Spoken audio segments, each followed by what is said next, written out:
Don Ditan membuat postingan membuat Andre Tunggal perlu untuk menanggapinya. Andre Tunggal berkata sikap Don Ditan kekanak-kanakan dan kekerdilan berpikir. Lagi nggak pansos kan? Silakan hubungi langsung Don Ditan dan sebagainya melalui kontak person ini. Lalu kemudian dia tulis di sini, kamu laki-laki kan? Debat di gedung atau hotel, pakai moderator, pakai timer, disiarkan live masing-masing channel, menandatangani MOU. Tantangan debat ini adalah yang ketiga kalinya. Nah, kalau Anda mengikuti sebuah perjalanan antara saya dengan Don Ditan, maka saya yakin ada pro dan kontra, termasuk dari mereka yang mendukung channel Don Ditan. Dari mereka yang kemudian selalu muncul di channel saya dan mengatakan bahwa saya harus membuktikan diri sebagai laki-laki, karena dengan cara demikian saya harus debat sama mereka, harus debat dengan Don Ditan, dan itulah buktinya saya laki-laki. Dan mereka mengatakan, buktikan agamamu benar dek, kalau misalnya kamu berani debat, baru kamu bisa buktikan dan sebagainya. Dan itulah cara yang selalu, atau propaganda yang selalu dimunculkan oleh mereka, kaum polemikus muslim ini. Dan mereka selalu mendesak supaya ada debat dan sebagainya. Well, saya tidak lari dari hal ini, makanya saya buat video ini.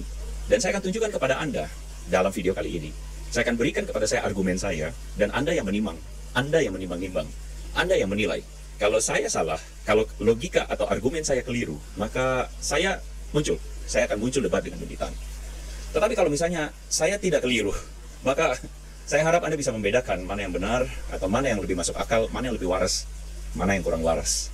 Cara-cara seperti ini bagi saya adalah cara-cara yang malah membodohi netizen, atau malah membodohi warga kita, membodohi orang-orang. Karena cara yang dimunculkan adalah sebuah cara yang bagi saya terlihat sepertinya benar, terlihat sepertinya jantan begitu ya. Tetapi pada kenyataannya apa yang dia tunjukkan malah sebaliknya. Maaf.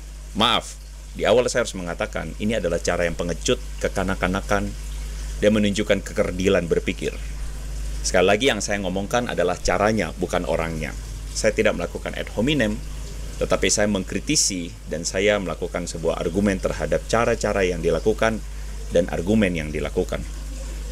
Kalau Anda perhatikan di sini, dikatakan kamu lagi nggak pansos kan? Pansos. Untuk apa saya pansos?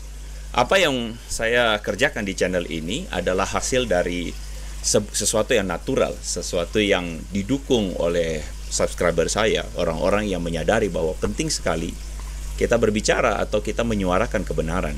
Dan saya tidak ada butuh-butuhnya untuk ngomong pansos dengan Denny Sumargo, karena saya kira itu bukan hal yang merefleksikan iman saya. Iman saya tidak akan saya bisa pertanggungjawabkan dengan cara pansos yang dengan cara demikian. Tetapi izinkan saya menyampaikan sebuah argumen buat Anda dan Don Ditan. Saya yakin Anda nonton ini, dan silahkan jawab saya dengan logika yang rasional. Saya akan memulai dengan sebuah ilustrasi. Misalnya begini teman-teman, buat para berani atau sekedar berlagak. Nah, ini topik kita ya teman-teman. Pernahkah Anda mendengar seseorang berkata, kalau kamu laki-laki buktikan dengan berdebat? Nah, sekilas ini terdengar seperti tantangan gagah. Namun benarkah keberanian diukur dari kesediaan berdebat? Nah, cara berpikir seperti ini justru yang menurut saya mencerminkan kekerdilan intelektual. Seorang pemikir sejati tidak perlu membuktikan keberaniannya dengan adu argumen tanpa arah.